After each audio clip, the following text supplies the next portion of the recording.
Okay, so a lot of you have been requesting a deep dive on all this TikTok stuff. It seems like everybody's talking about it. Politicians, parents, even my niece. I mean, everybody's glued to this thing, and it's causing quite a stir. So we got our hands on some excerpts from an NPR piece that features this Washington Post tech reporter. They've really been following this whole story closely, and we thought it would be great to just dive in and unpack all this, all the data privacy concerns, uh, the potential for manipulation, and just the overall impact of this app, especially, on young Americans. Yeah, it really is amazing how this one single app has become this focal point for so many anxieties that we have, all about data privacy, global power dynamics, and like the role of social media in our lives. Yeah, it is really kind of wild. And get this, back in 2022, TikTok's website was actually visited more often than Google. It kind of blows your mind when you think about it. But before we get into all the controversy, maybe we should just like do a quick TikTok 101, just in case anybody listening, isn't totally sure what all the fuss is about. Yeah, definitely. I think that's a good idea. So at its core, TikTok is a video sharing app, but what really sets it apart, I think, is this For You feed. So rather than just showing you videos from the people that you follow, TikTok's algorithm actually curates this endless stream of videos. It's tailored specifically to your interests, and a lot of people say it's pretty addictive. So how does this algorithm actually work? Does it just like look at the videos that you've liked before, or is there more to it? Oh, it's way more sophisticated than that. I mean, this algorithm takes into account everything, like the videos that you watch, obviously, how long you actually watch them, the ones that you skip, hashtags that you're interacting with, yeah, even your location and the time of day that you're on the app. It's constantly learning and refining your preferences to keep you engaged. I think that's where these data privacy concerns start to creep in. Because all of that data is being collected by ByteDance, right? Yeah. And they're based in China. Exactly. And that's a big concern for a lot of people in the U.S., especially lawmakers. You see China's data privacy laws, they're just different from those in the U.S. And they could potentially allow the Chinese government to demand access to all that user data from ByteDance. So the fear is that like sensitive information about American TikTok users could wind up in the hands of the Chinese government. I mean, we've seen what can happen with data breaches like that massive hack of federal personnel records back in 2014. That wasn't TikTok, obviously, but it does kind of show just how much damage can be done when things go wrong. Absolutely. And even though TikTok claims they store all U.S. user data on servers here in America and that they've never given any data to the Chinese government, there's still that lack of transparency around their whole algorithm and data practices, which makes those claims hard to really verify. So it's almost like we're being asked to just trust them. And given like the current geopolitical climate and the history of these data breaches, that's kind of a tough pill to swallow. Yeah, I mean, it raises some valid concerns for sure. And that lack of transparency, like you said, it also feeds into those worries about potential manipulation. Okay, so let's break that down a little bit. What do people mean when they say that TikTok could be manipulated? Well, the concern is that the Chinese government could potentially influence what people are actually seeing on TikTok, essentially using it as a tool for soft power, you know, Yeah. shaping global perceptions and swaying public opinion without actually resorting to force. So not just like handing over data, but actually trying to like shape what people think and believe. Can you give an example of how that might play out? Sure, so take the recent controversy surrounding pro-Palestinian content during the Gaza war. There are people claiming that TikTok's algorithm was favoring this type of content, Hmm. potentially promoting a specific narrative. TikTok denied any manipulation, and ultimately there wasn't concrete evidence to prove these allegations. But it just highlights the difficulty of actually proving or disproving any of this, simply because the algorithm is such a black box. Yeah. So even if they're not doing it now, the potential is definitely there. And that's enough to make some folks pretty nervous. Yeah, for sure. And this is where it gets even more complicated, Yeah. because there's also this generational divide in how people perceive TikTok. Older generations, particularly those in Congress, tend to see it as a threat. But a lot of younger folks view it as a really valuable platform for information community, even creative expression. It's almost like they're looking at two completely different things. In a way, they are. I mean, younger generations, they've grown up with these platforms. They're more comfortable sharing their lives online. And they see TikTok as a source of entertainment. They get their news from it. Hmm. And they even use it to connect with politicians. You have someone like Congressman Jeff Jackson, who built this massive following on TikTok just by explaining policy issues in a way that really resonated with younger Oh, voters. yeah. I remember him. He was using it to really connect with his constituents. But didn't he eventually support the bill to force the sale of TikTok? He did. And I think that highlights just how complex this whole issue really is. Even those who understand and use TikTok can still grapple with those underlying national security concerns. And it's those very concerns that have led to some pretty drastic measures, like this forced sale bill. Yeah, this forced sale bill is something else. It's pretty unprecedented. I mean, we haven't really seen the US government step in like this with other social media companies. Yeah, it's a pretty big move for sure. Basically, this bill gives ByteDance a deadline, 270 days, which they could extend to a year to sell TikTok to somebody outside of China. And if that doesn't happen, well, the U.S. government could just ban the app altogether. So TikTok could actually disappear from app stores here in the US. That's the idea, yeah.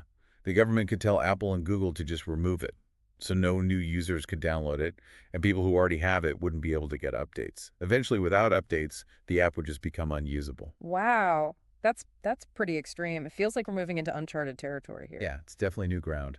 I mean, are there any sort of historical parallels you can draw to this situation? Hmm, that's a good question. I mean, there are definitely some echoes of past efforts to regulate media, especially during times of, heightened national security concerns. Think back to the debates over radio broadcasting in the early 1900s, or like the regulations surrounding television during the Cold War.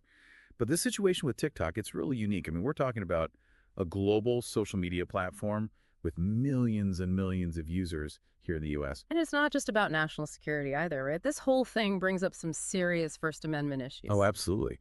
Critics of the forced sale bill are saying that banning TikTok would be a blatant violation of free speech rights, especially because it's become such an important platform for creative expression and even for getting news, particularly for younger generations. It's a tough situation, isn't it? You have national security concerns on one side and then freedom of speech on the other, Right. which is like a pretty fundamental right in our democracy. It is a real dilemma. I mean, if we ban a platform like TikTok, it sets a precedent. What's to stop the government from trying to restrict access to other platforms in the future? You know, using similar national security concerns as justification. So where do we draw the line? Exactly. And will banning TikTok actually achieve what they're hoping for? Or will it just drive users to other platforms that might be even less transparent? It seems like this forced sale is facing a ton of logistical challenges, too. I mean, selling a company as massive and complex as TikTok can't be easy. No, not at all. And that's even without all the political pressure. There's got to be just tons of hurdles. Yeah, you've got to find a suitable buyer who can meet the government's requirements. Then there's the whole process of transferring ownership of assets, data, intellectual property. It's a huge undertaking. And to make things even more complicated, China recently added recommendation algorithms to their export control list, which basically means ByteDance might not even be allowed to sell TikTok's core technology. Yeah, that's a major wrench in the whole thing. It kind of signals that China sees TikTok as a very valuable asset, both economically and strategically, and they're not going to let it go without a fight. It's like we're watching this tug of war between the US and China, and TikTok's stuck right in the middle. What do you think the long-term implications of all this are? Not just for TikTok, but for the whole internet. I think this situation raises some fundamental questions about the future of the internet. Like, are we headed towards a more fragmented online world where access is determined by geopolitical boundaries? The internet was supposed to be this borderless space, but as it's become more central to our lives and technology has become so intertwined with national security, I think that idea of a truly open internet is being challenged. It's interesting how TikTok has been using its platform to actually encourage users to get involved in this. Like, they've been urging people to call their representatives and voice their concerns about the potential ban. Oh yeah, that was a smart move. They leveraged their massive user base, most of whom are young and probably more politically active on this issue than others. It just goes to show the power of social media to influence the political landscape, especially when users feel like their interests are being threatened. Yeah, this isn't just some abstract debate happening in Washington. It has real consequences for millions and millions of people who use this app every day.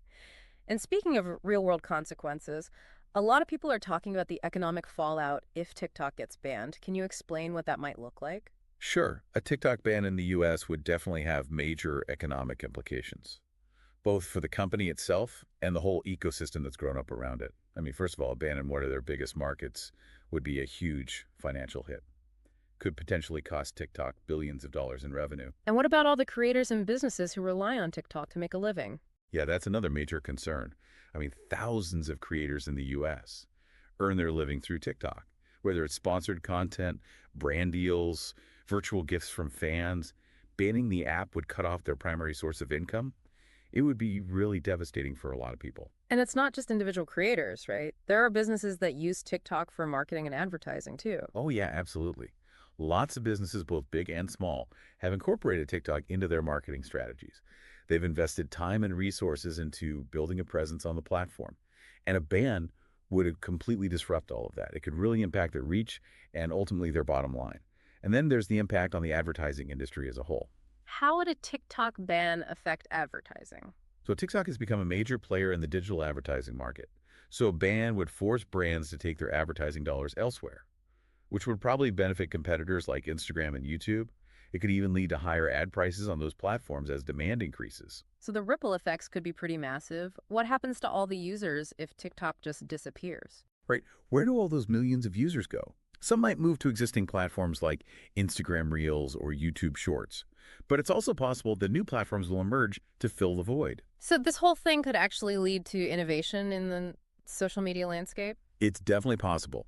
A TikTok ban could create this opportunity for new players to enter the market and offer alternative short-form video experiences. They might experiment with different features, algorithms, even content moderation policies.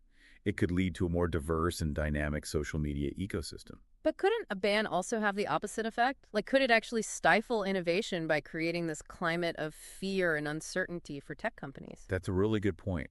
If companies are afraid that their platforms could be banned for national security reasons, they might be less willing to take risks and innovate, which could lead to a more homogeneous and less dynamic online world. It seems like there's a lot at stake here, not just for TikTok, but for the future of social media and the internet as a whole. This whole TikTok thing, it really does feel like a turning point, you know? Like it's highlighting this tension between, having a free and open internet and this reality that we live in where governments are like getting more and more concerned about the risks of technology, especially when it comes from, countries that they see as rivals. Yeah, it definitely makes you think about how we navigate this new landscape. Like, where's the line between national security and individual freedoms, and how do we make sure there's a level playing field for all these companies while also, protecting our data and our democracy? And it's not just about TikTok either, right? I mean, there are tons of other Chinese-owned apps that people use all the time here in the US. So if this forced sale actually happens, could that set a precedent for how the government deals with other foreign tech companies? It could, and it begs the question, what does all this mean for the listener? What does it mean for how we think about the apps that we use every single day?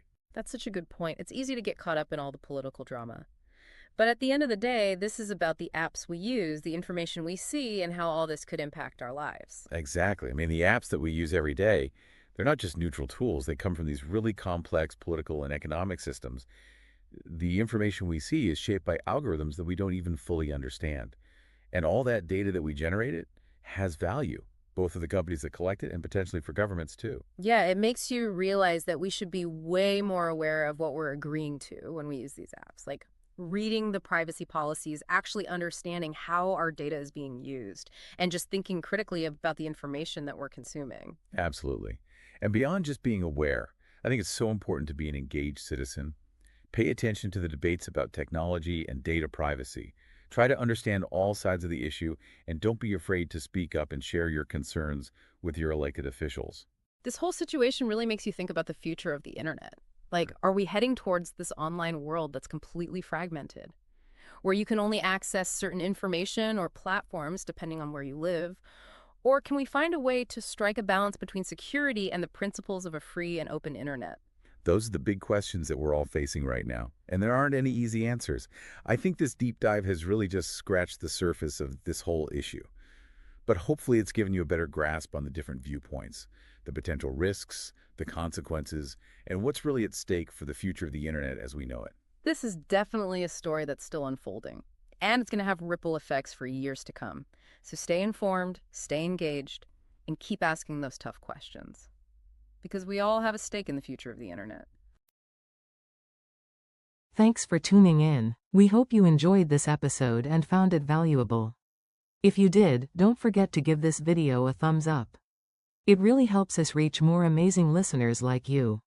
And if you haven't already, hit that subscribe button and turn on the notification bell, so you never miss out on our latest episodes. Thanks again for your support, and we'll catch you in the next episode. Bye for now.